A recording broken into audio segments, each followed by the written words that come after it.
Start करते हैं guys आपका एमएमसी का revision time.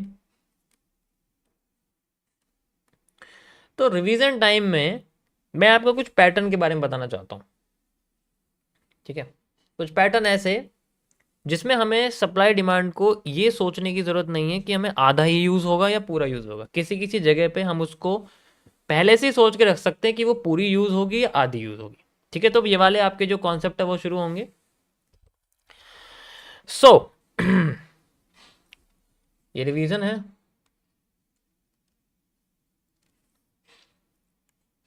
MMC is the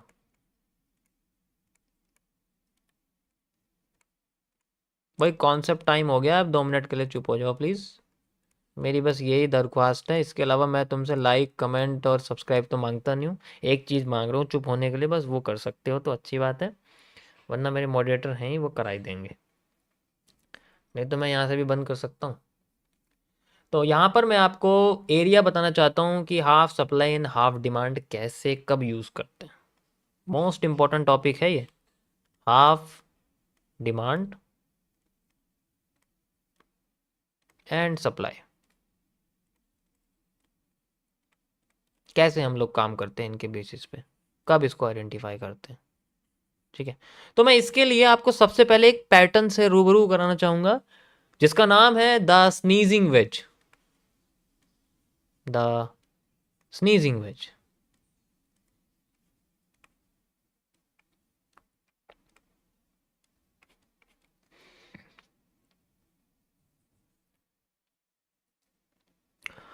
अब यहां पर स्नीजिंग का मतलब है बहती हुई नाक। इसका मतलब भी यही है, बहती हुई नाक। देखो होता क्या है, कभी कभी मार्केट अपने आप को इस तरीके से फॉर्मेट में लेके आती है कि हम कंफ्यूज हो जाते हैं कि वो करना क्या चाहती है। क्या हमें ट्रेड मिलेगी, क्या आज हमारा पैसा डबल होगा, क्या आज हमें ये होगा वो होगा, क्या आज हम पैसा कमाने के बाद पिज़्ज़ा खाने जाएंगे, गाड़ी में बाइक में पेट्रोल भरवा पाएंगे, ये खरीद पाएंगे, टी शर्ट खरीद पाएंगे, ये सब बनाएंगे। ये कई सारे सवालों के जवाब सुबह उठते ही हमें नहीं मिलते, लेकिन शाम को मिल जाते हैं, या तो नुकसान से या भरपाई से, कुछ भी कर सकते हैं।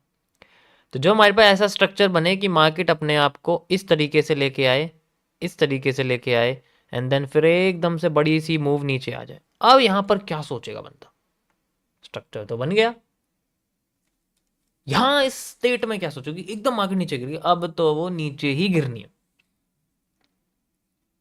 और जब वो नीचे गिरनी है तो सबके दिमाग में सेल साइड का एरिया आएगा। सेल साइड का एरिया कोई दिक्कत नहीं। सप्लाई डिमांड के कॉन्सेप्ट से हमारे पास जो सप्लाई है वो बेसिकली इसकी पीछे वाली सप्लाई, या फिर हम लोग इनसाइडर सप्लाई जो चाहें वो मेजर करके हम इसका मूव पता कर सकते हैं कहां से रिवर्स करेगा, सबसे पहला एरिया।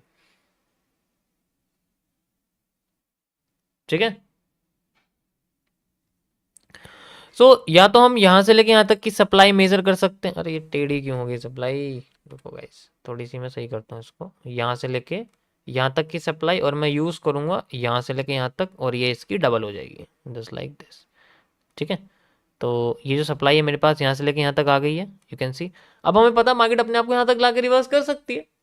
लेकिन अगर हम यहाँ डिमांड मेजर करेंगे तो क्या क्या सोच के करेंगे कि अगर सप्लाई पूरी हुई तो डिमांड आधी हो जाएगी, यही तो दिमाग में बात आएगी कि अगर यहाँ से मार्केट ने हमें कुछ भी दिया देन फिर यहाँ से मूव लेते हैं तो मार्केट में हमारे पास जो डिमांड है वो आएगी। लेकिन हम ये सोचेंगे कि या तो इससे पहले वाली जो हमारे पास बुल ट्रेंड आया था, डिमांड आई थी, वो यहाँ से लेके यहाँ तक आएगी, या उसका आधा मूव आएगा। हमारे दिमाग में ये बात आती है। ऐसे केस में ज्यादातर टाइम जब मार्केट नीचे गिर चुकी हो, जब ऐसा पैटर्न आ जाए जिसमें इस तरीके से लो बने हुए हैं, ये ध्यान से देखो, ये पहला लो है, ठीक है, ये दूसरा लो है, और ये तीसरा लो, इसको बोलते हैं the heavy low. The heavy low, heavy low यानी कि हैवी लो का मतलब है ये उससे भी ज्यादा लोअर है, एकदम बन गया, डबल लो बन चुका है। तो ऐसे हैवी लो में क्या होता है कि डिमांड को हम ये सोचते हैं कि आधी आएगी, फिर दोबारा शायद एक बार और मार्केट नीचे गिर जाए। इस कंडीशन में मार्केट अपने आप को बॉटम पकड़वाने के काम करती है। मतलब बॉटम पकड़वाने का मतलब बिल्कुल बॉटम पे बैठी है, इसका मतलब ये है। अब इस केस में हमारे दिमाग में ये रहता है कि भाई या तो पूरी डिमांड आएगी आधी आएगी, लेकिन यहां पर ये डिमांड 4 गुना हो जाती है, एक बार और मूव एंड देन फिर ऊपर करके इस तरीके से मार्केट चली जाती है ऐसे। पूरे सिस्टम को समझने में हमें यहां जल्दबाजी नहीं करनी चाहिए। पहली बात तो ये सुनो, यहां पर हमें सप्लाई डिमांड नहीं यूज करना चाहिए। अगर मार्केट इस तरीके से डबल फॉल दे रही है तो पहली बात तो हमें यहां पर कुछ भी करने की कोई जरूरत नहीं। हमें पता है हमारे पास बॉटम आएगा, समझ सकते हैं, लेकिन हमें इसको एक स्ट्रक्चर की तरह समझना चाहिए। और जो ये स्ट्रक्चर बन जाता है ऐसा, ऐसे स्ट्रक्चर को हम बोलते हैं स्नीजिंग वेज, जिसके अंदर दो लो होते हैं, एक हाई हैवी लो होता है, और उसके बाद जब मार्केट में दोबारा से कोई भी एक लो तोड़ के दोबारा से एक रीटेस्टिंग क्रिएट करती है, इसको बोलते हैं द न्यू लो। इसी पर हम लोग सप्लाई डिमांड का यूज करते हैं। हमें डिमांड को आधा नहीं पकड़ना, हमें सप्लाई को आधा पकड़ना है, तभी तो डिमांड डबल होगी। अगर मान लो मुझे यहां से ऊपर जाना है, जो कि मैं सप्लाई मेजर करके डिमांड के लिए बैठ रहा हूं, तो अब खुद सोचो, तुम खुद सोचो कि हमें मार्केट में यहां तक ही तो मूव मिलेगा छोटा सा, इसके लिए थोड़ी बैठेंगे, क्योंकि हमारी कैलकुलेशन के हिसाब से हम इसी डिमांड को कॉपी करके यहां लाएंगे, जो कि हमें सेम हिस्सा दिखेगा यहाँ पर। लेकिन हमने तो पहले ही सोच लिया कि हाँ, यहाँ तो आधा यूज हो गया पूरा, फिर तो मूव ही नहीं मिला हमें, क्योंकि हमने तो सोचा ही नहीं यहाँ से मार्केट 4 गुना ऊपर चली जाएगी। बाई चांस अगर हम यहाँ रुके नहीं, मार्केट को होल्ड करते रहे, मान लो होल्ड करते रहे मार्केट, और मार्केट एनालाइज करके ऊपर भाग गई, वो तो चलो बहुत कम चांस है, किसी बंदे ने रोक लिया अपने आप को। लेकिन एक एक्चुअल और एक बढ़िया तरीका क्या है कि हमें ज्यादा मूव चाहिए, इसके लिए हमें जो सप्लाई डबल आई है ना, नीचे गिरी है 2, इसका आधा मूव चाहिए। अगर हमारे पास इसका आधा मूव आ गया तो हमारे पास डिमांड ज्यादा आ सकती है, इसका चांसेस ज्यादा रहते हैं। देखो ये मैंने गोल्ड में जाने बिटकॉइन में किसी में सॉल्व करा है, वो भी 4 आवर के टाइम फ्रेम पर। आई डोंट नो किस में करा है, लेकिन मैंने इसको सॉल्व करा है। पुरानी स्ट्रीम अगर देखोगे तो आपको दिख जाएगा, 4 आवर के टाइम फ्रेम में यही पैटर्न था, और करीब 1 महीने तक ये कॉन्सेप्ट चला था, तब जाके ये मूव बहुत बड़ा निकल के आया था। बिटकॉइन में था, मुझे याद नहीं है बिटकॉइन में था जाने गोल्ड में था, किसी में तो था ये पैटर्न। तो ये सेम मूव है, तो ऐसे पैटर्न को जो इस तरीके से काम करता है, ऐसे में हमें हमेशा भगदड़ नहीं मचानी चाहिए, वेट करना चाहिए, and then moving. The portion of reversal is this for making a verified demand. मैं आपको यहां लेके चलता हूं, got it, and we will see what will the market do according to this. ये भी एक स्नीजिंग वेज ही है, ध्यान से आप इसको देख सकते हैं, इसमें कोई इशू नहीं है, स्नीजिंग वेज है क्या? अगर आप ध्यान से देखोगे इसको, ये देखो,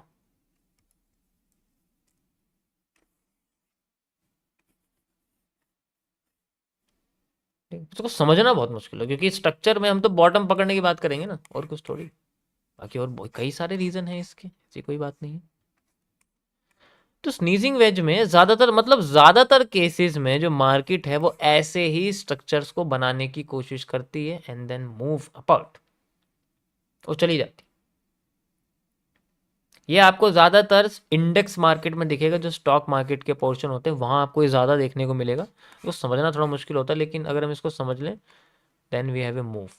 लाइन चार्ट में आपको इजीली समझ में आ जाएगा जो मैं कह रहा हूँ, क्योंकि ये सबसे बेस्ट चार्ट है इस पोर्शन को समझने के लिए। You can easily see this this this, and आधा हुआ, and then move, then market upside. ज्यादातर केसेस में मार्केट ऐसे ही कॉन्सेप्ट्स को यूज करती है और अपने आप को अपवर्ड में कर देती है। ऐसे ही अपसाइड में होता है जब वो डाउन साइड कर रही होती है। ये आप इजीली देख सकते हैं, 1 2 3 highest and lower, and then moving upside. इसको यूज करने के लिए आप इन्वर्टेड हेड एंड शोल्डर का भी यूज कर सकते हो, वो भी इसके साथ मिला ही रहता है, क्योंकि बस क्या है कि वो कंफ्यूजन हो जाएगा। होता क्या है कि ये 2-3 बार आता है फिर नीचे हो जाता है। अब इसमें बंदा ये समझेगा कि ये इन्वर्टेड हेड एंड शोल्डर है या पूरा कंप्लीट करके कुछ और बन रहा है। ठीक है, समझ आया? बाकी आप अगर चार्ट पे ढूंढोगे कई बार तो आपको इजीली ये मिल जाएगा। ज़्यादातर केसेस में आपको यही पैटर्न देखने को मिलेंगे। ये देखो, दिख रहा है आपको? इससे बेस्ट तो कुछ नहीं है। अब आती है मेजरमेंट की बात, मैं आपको इसमें मेजरमेंट करके दिखाता हूँ। ठीक है, तो हमारे पास एक एरिया है, you can C like this, ये एरिया है हमारे पास। ठीक है, तो यहाँ पर हमारे पास जो सप्लाई है वो डबल हो गई है, जैसे कि आप देख सकते हो, यहाँ से लेके यहाँ तक की सप्लाई है। यू कैन सी एक सप्लाई यहाँ, and then you can see यहाँ से हमारे पास है सप्लाई, मतलब हाफ, डबल के हाफ हो चुकी है। यू कैन सी 50% यूज़ हुआ है मार्केट का structure. Can easily C like this. ठीक है, अब यहाँ से जो डिमांड है वो